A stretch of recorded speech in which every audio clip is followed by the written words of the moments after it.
I recently completed my class-rated instructor course, and in this video I'm going to attempt to tell you all about it and my journey to get there. So let's get started.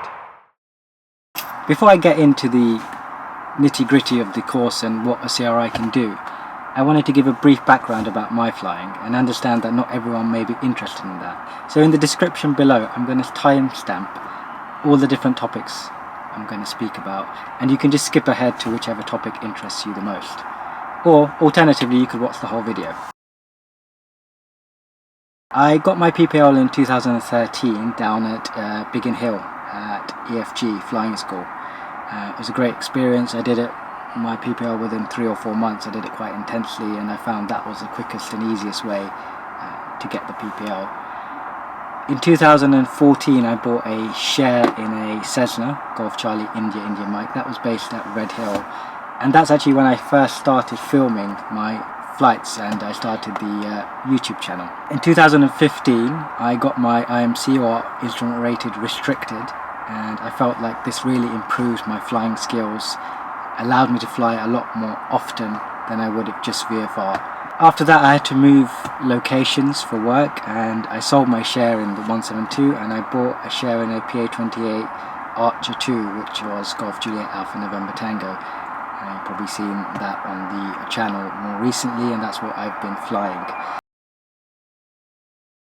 After completing my night rating, I wanted to expand my horizons, I wanted to challenge myself again, and I was thinking about two options: the aerobatic rating or the class rated instructor rating, and I put it out on Instagram. If you don't follow me on Instagram, then I'll put a link in the description below.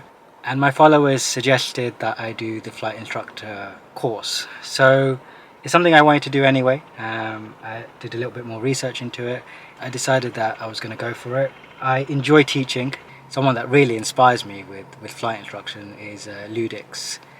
Aviation has a YouTube channel. He's from Bolton, but he actually trained in the US and he flies out of Orlando as a flight instructor, and he videos his students and how he teaches them, and it's really amazing how he makes flying so enjoyable, so fun, yet he gets them to such a high level, such a high standard. So that's kind of the route I wanted to take with my instruction, is to be a very relaxed, which generally as a person I am, and just really inspire people, and that's why I did the course. In principle, the class rated instructor is a pilot who's got a fair amount of experience and he wants to give back to the aviation community. What is a class rated instructor? What can they do and what can't they do? So we'll start off with what they can't do. They can't teach students who do not have a license, and you know, that may seem a little bit strange that, you know, you're an instructor but you can't actually teach people to fly.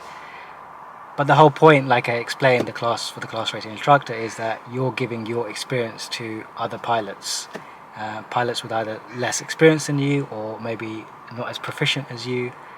You're helping them to become better. There's different categories of class rated instructors, so you can be a class rated instructor for multi-engine, you can be a class rated instructor for doing aerobatics and giving the aerobatic rating. What I did was the SEP, so single engine piston land. So with my rating, what I can do is I can do the 2-year biannual review that we have, that most all pilots have to do. I can do checkouts on aircrafts that I have more than 30 hours in, so for me it's a PA-28, 152, 172, I can do checkouts in all of those aircrafts. And also refresher training, so if a pilot feels like they're struggling with certain aspect of flying, say for example stalls or steep turns, they could ask me to come up with them, and I could give them my advice and see what they're doing wrong, what they're doing well, and just encourage them and maybe give them a demonstration as well. First thing is, obviously you need to have the license that you're going to teach for. You can't teach a multi-engine if you yourself don't have a multi-engine license or rating. So that's the first and most obvious thing. The second big thing is you need 300 hours, and that's not P1, that's total hours, 300 hours. So I think it's 300 good hours, I would say, so doing different things, For myself, I've done the IMC. I've done a lot of kind of IFR flying. I've flown into Europe. I've flown as far as the Czech Republic. I've flown to France many times. And I've flown up and down the country, all the way up to Scotland and back all the way down to the south to Isle of Wight. So I feel like I've done a fair amount of flying, and I have a good amount of experience currently. And as I mentioned before, you need to have at least 30 hours of PIC in the applicable type or the class of aircraft that you want to teach in. And that's basically it. There is a really nice table that another pilot has done called Flyer David. The table shows the differences or requirements, prerequisites for the FI and for the CRI, and what both can do. I think this table explains it quite nicely. I did my course with the British Aerobatic Academy up at Falmere near Duxford, and Adrian Willis was in charge of my training, and I actually really enjoyed the course. So what the course consisted of is ground school, and that was done over Zoom because of COVID and everything else. So that actually suited me quite well because I didn't have to take any time off work. It was all in the evening. So the first session Adrian would take, and there was a group of us. Everyone else in the group were all doing the full FI course. I was the only one doing CRI, but we had a really nice bunch of people in the course, and a whole range of experience, from EasyJet pilots to someone who just got to the hours. So yeah, it was nice. And what we would do is every night would have a Zoom session, and you would attend when you can attend, but you'd have to attend a certain amount, obviously, to fulfill the requirement. You'd be given a topic to present on. So you'd, every evening when you give a presentation, you'll be given your next topic. So it was a really good way of learning because it forced you to do a lot of research and be able to teach it and present it. And what they're actually looking for in that is that you have sound knowledge of the PPL theory and technical knowledge, as well as being a good presenter, because if you're teaching someone, you have to get across the point and not be putting people to sleep, basically. And that's what Adrian's looking for. So I did quite a few presentations. I did one on VFR flight rules, I did stalling, I did icing, I did quite a few others as well. I can't remember all of them now. But my long presentation, which is a requirement for the test, I did on planning longer VFR flights, and that was my long presentation. So after the ground school, I think I sat through maybe about 20 to 30 Zoom sessions with Adrian and the other guys that were on the course. And then the flying part is the minimum requirement is 3 hours, and I feel like 3 hours is not a long time. And bear in mind that the exam that you sit, or the assessment of competency as it's called, is the same for the FI and for the CRI. It's exactly the same test. So you've got to be at the same standard as what an FI is within those 3 hours, and the FI course is 30 hours in terms of flying. And I was considering doing the full FI course because with the technical side, the knowledge of Zoom, I'd already done well over what the requirement for the CRI. So if I sat through a few more Zoom sessions, I would have got up to the standard of the FI, or the minimum hours requirement. But I just couldn't fit in the 30 hours of my work, so I decided just to stick with the CRI. But like I said, in 3 hours you have to be as good as someone who's done 30 hours of training on the same course. So from the get-go you have to be quite good, and you're flying from the right seat, don't forget. And we've previously to that, we've done all our flying from the left seat. So before I started the course, I started transitioning to the right, and I would fly with other pilots who would sit on the left, and I would try and fly from the right. And I probably did about a good 6-7 hours of flying from the right hand seat before starting the course. The course itself was great, the flying part of it. We learnt in a grob, and it was basically what they want to see in the course is that you can demonstrate the different procedures. So for example, a steep turn, all the checks that go along with it, and you can fly accurately. And after that, at the same time, you should be able to teach it, and that adds another aspect to the flying. So it takes a little bit of getting used to.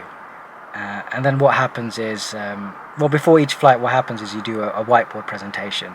So one of the PPL lessons, you just, Adrian would just give me a PPL lesson, for example, PFLs, and then I would have to do a whiteboard presentation on that to the student. Adrian would pretend he's the student, and I would explain everything, and then we'd go up and I'll demonstrate it, and then he would act as a student. And so that's how the course went, and I think I ended up doing about 3.5 hours, so I did about half an hour extra.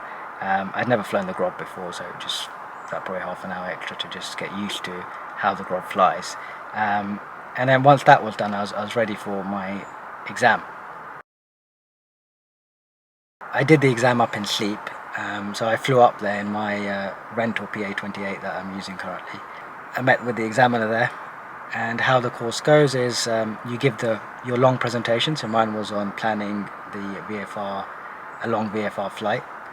And after giving that presentation, I would give a whiteboard brief, and mine was on stalling. And also it was a little bit of differences training, because as a CRI, that's what you'll be doing more of. Actual flight itself, he wants to see that you can fly from the right side, so you do the takeoff and you go and demonstrate the lesson initially, and then he'll make you do some other maneuvers like steep turns, PFLs, and then coming back and do some circuits. So that was the flight itself, and it all went very well. There was no real issues. He gave me a few tips on what I can tell to students as well, and really nice examiner. And overall, it was a great learning experience. After I landed, he said that you passed. So then it was just a case of doing all the paperwork. The good thing about this rating is that you can start using it instantly. He gives you a temporary certificate, so I can start doing some instructing from now. Initially, when I did this course, or when I started thinking about this course, I had a sharing Golf Juliet Alpha November Tango. But those of you who have seen my last video, which was the ILS into Cardiff, would have noticed that at the end I mentioned that that aircraft is no more. So that group has actually disbanded, and was going to become the CRI for that aircraft, and we were looking to get a few new members, so I would have done their checkouts and differences training, etc. But as that's not the case anymore, things have slightly changed. So at the moment I'm flying a rental PA-28 Cherokee, and I'm happy to do differences training on that. I've got permission from the owner to do that. So if you've learnt in a 152 or 172 and you want to transition to a PA-28, then give me a shout. You can contact me on Instagram or via Facebook, or even drop me a message in the comment section, and I can get in contact with you. Pilots that lack confidence in going further afield, I was hoping to help them, sit with them and just show them that it really is quite straightforward. And also doing checkouts on different aircraft, so 172, 152s, and PA-28s, of course. So those are the main sort of things. Obviously I've got an IMC as well. I can't teach the IMC rating or the night rating, but I can certainly be a safety pilot for someone who's got the IMC and wants to go and do an approach, and you have the added benefit of someone who's got an IMC who knows what's going on. So yeah, that's really about it. So thanks guys for watching, and please subscribe if you haven't already. It helps me a great deal. Take care.